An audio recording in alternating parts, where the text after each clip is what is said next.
You probably already know that I bought a new watch before Christmas. Well, here it is.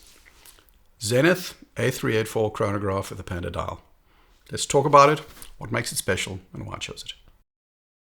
The 1960s were a big decade for chronographs. Breitling released the Super Ocean, Rolex released the Daytona, including the Paul Newman 6264, which in this day and age sells for something like $16 million. But back then, it was just some other random chronograph. Omega released the original CK2998. You're going to recognize that model in the modern Speedmaster Snoopy and the recently released first Omega in space. I'm pretty sure also that the Hoya Carrera was a 1960s watch. Those are all serious heavy hitter watches, and on that list I feel at least that the Zenith A384 should also be included.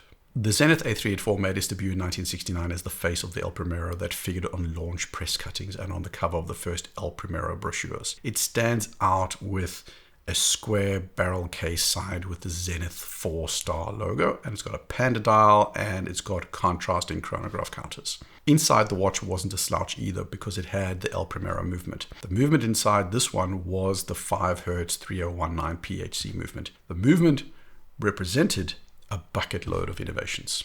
The movement inside that original A384, with some modifications, including removing the date wheel and lowering the beat rate, made its way into the Rolex Daytona, and it stayed in there for a little over 10 years or so. I'm not totally beholden to the history and heritage of all the watches I own, but this watch, although nowhere near as desirable as a Daytona or as iconic as a Speedmaster, it's got so much history and so much story attached to it that I've had my eye on it for the longest time.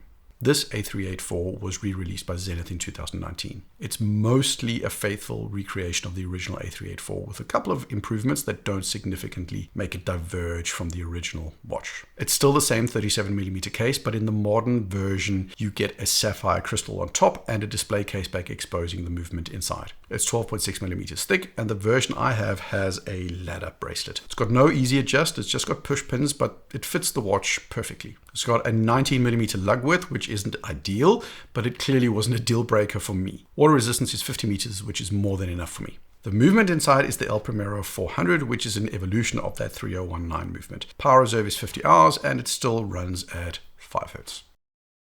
Now here's the list of the things that I really like about this watch.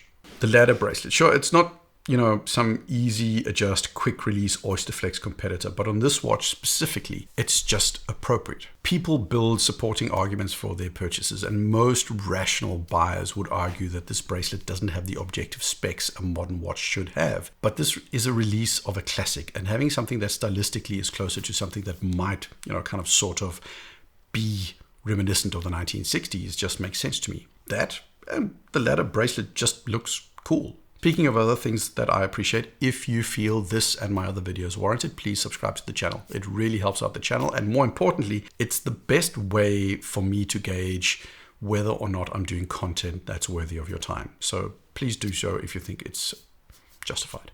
Thanks a ton. Panda dials are also cool, especially this one. If you remember my I want these watches video, I went back and forth between this watch and the white Speedmaster, which isn't a Panda. In a lot of ways, they do the same thing. They're both predominantly white. This one is a Panda, while the Speedy isn't. Both watches have a touch of red on them. This one has it on the chrono hand, where it's the Speedmaster text on the Speedy. One of the key reasons I ended up going for this watch was the Panda. Done right, Pandas provide contrast and take relatively two-dimensional dials and elevate them, and this one is definitely one that's done right. I also really appreciate the case. Turns out I kind of gravitate towards cases with different shapes or sort of quirks to them. So whether it's a Willard or a Panerai or an FXD or a Reverso or a Santos or this one, I like how these kind of watches wear. In particular, you're probably going to look at these watches at the display case back at the AD, and you're going to think, that's a small watch. And then you put it on your wrist, and they just have so much more presence than typical round watches. Square and tonneau just have this effect of giving you a very prominent watch that is actually kind of small. And it's rare that classic rounded cases have that effect. This watch currently is the only one people have asked me about. Generally, people don't give a crap out in the real world what I wear, except for this one. This one makes people curious. The movement is also key. Not because it's the El Primero necessarily, not because it's 5 Hertz. I mean, you barely notice it because the seconds hands is relegated to a subdial. It's because of how it looks and how it feels. For the price, this is one of the nicest display case backs you can get. Omega typically do very, very, very good finishing on their Metas models, but their movements themselves are not particularly interesting. It's often just a big old rotor and a 3/4 plate, and that's it. But for an automatic chrono, this one actually looks good. It's nowhere near as intricate as a 3861 in the Speedy, but the Zenith Star rotor is super cool. It's also got small details like the column wheel shifter, which is blued, and that gives it some visual distinctiveness. As for how it feels, this is where I'm, a little bit particular. Cheaper movements are noisy when winding, and they never really have the balance between resistance when turning the crown and ease of turning. Either it's too loose or it's too tight. There's always something. Rolex is a brand, as an example, that have one of the most balanced winding experiences. It's not too easy, it's not too hard. You feel resistance, and you get a lot of rotation of hands per rotation of the crown. AP also has something totally amazing in their chronographs. That thing it feels like you get 3 rotations for every single rotation of the crown. AP just opt for something ridiculously smooth. The Zenith to me is up there, but it offers an entirely different experience. This is a super tight wind, but you never get the sense that there are teeth or cogs working together. It can be a little bit slow going to set the watch, but the tightness just makes the movement feel incredibly premium. The movement also has this little quirk that you pull the crown out once to set the hours and minutes and once more to set the date. Usually setting the date is at the first position. I don't know why, but it just appeals to me. I almost didn't buy this watch. I'm fairly content with my collection, and I have a 1 in and 1 out policy, so deciding on what to get and what to part with takes time. It was complicated this time around because once I was finally getting around to buying the watch first, ID Guy announced he had bought it, and I don't know, it just affected me. I just needed some time to revisit my reasoning behind wanting this watch. ID Guy wasn't exactly starting a trend of massive hype interest for the Zenith, so I eventually got over that kind of irrational logic. But then Omega released the white Speedy, which I also thought was pretty cool. It took a while to get my hands on the Speedy, and I gave it time, and I delayed the buying of the A384 because I wanted hands on the Speedy to make up my mind. And the Speedy is a cool watch, but ultimately having 2 versions of the Speedmaster in white and black respectively felt like a complete waste of space and waste of money in my collection. I want variety, and 2 watches with, color being the main differentiator is just not enough variety. So I finally got over myself and got the Zenith.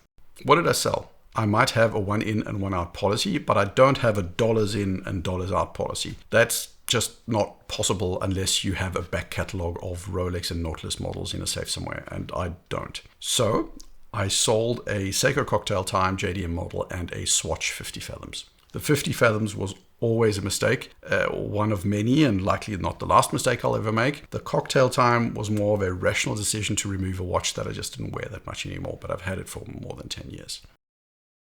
Who would I recommend this watch to? I think this watch would appeal to people that feel that the Daytona is too flashy, that the Speedmaster is a little bit too plain, that a Breitling is too shiny, a Tudor is too modern, and a Monaco is too chunky. This watch, to me at least, inhabits the same kind of space as a Tag Heuer Glassbox or a Hanhart 417. This is a small and wearable but visually incredibly distinct watch. There's nothing out there that looks quite like it. It's what I'd call an understated statement piece. It's modern, but it's from a different century, and you like the story that comes with it. There are also different color configurations out there as well. The DLC or the black one is super, super cool. Some are more modern, some are more retro, but the overall design is absolutely amazing. So that's my new watch. I love it, and we are early into 2025, so it's too soon to say if it will be my most worn watch of 2025, but it's definitely starting out strong. The bad news, though, for you is that I'm retiring my days since last watch purchase counter. I'll still keep track, and I might reinstate it, but I just for a while want to do something different with the end credits. And it was also putting a little bit of pressure onto me that I can, basically do without. So I hope you won't be too disappointed with that. I hope you enjoyed the video. Like, subscribe. Cheers.